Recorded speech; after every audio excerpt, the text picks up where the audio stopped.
SMSD strives for high quality and experience in its teachers. For instance, Blake Weir, the drama teacher who is also a working actor and a former student himself. I went to Stafford from kindergarten up until sophomore year. I ended up moving in with my father and I transferred schools then. That's actually when I did find theater.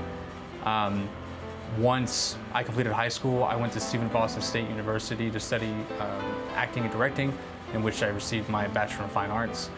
Once I completed college, I was an intern and company member at the 80 Players Theater in Houston, which is the show that I'm at now. So I was a former company member.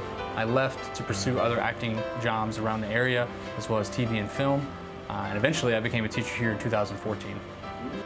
Acting was my emotional outlet as a teen. I didn't realize it, but I had a hard time expressing myself.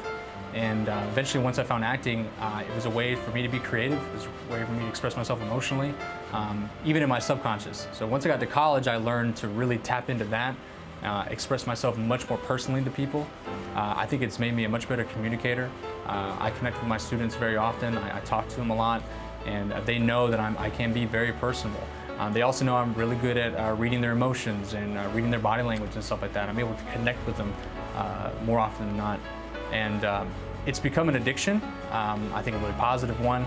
I think it's a challenge. It's very competitive. I'm always auditioning against guys that look just like me, and I like being the best one in my demographic. So I love working really hard at it. Acting and teaching takes up a lot of my time. Typically at school, we're required to be here at 7 a.m. We typically don't get out to about 3:30, and if I have after-school events, not till 4:30 or 5:30. I even rehearse with my kids on nights I'm not performing from 6 p.m. to 8 p.m. I'm used to this schedule because as an actor, I mean, you're putting in late hours for rehearsal. You're either working at home, working on your lines, or working an odd job here and there to make ends meet. Teaching has always been a challenge, but it's like I said before, I love challenges. And I know as a first-year teacher, I'm vastly different than I was now. I've grown a lot more as an educator. I've experienced a lot more in my own personal life as well as my personal acting jobs. And I try to now focus on bringing that work back to my students and showing the passion I do have for what I want to do. My kids all know that acting is my passion, so I will not stop. And I think that provides influence to them when they pursue their goals and they pursue their dreams.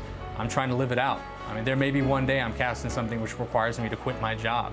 I wouldn't quit because I don't like teaching. It's just because now I'm taking the step up to further my career and my passion.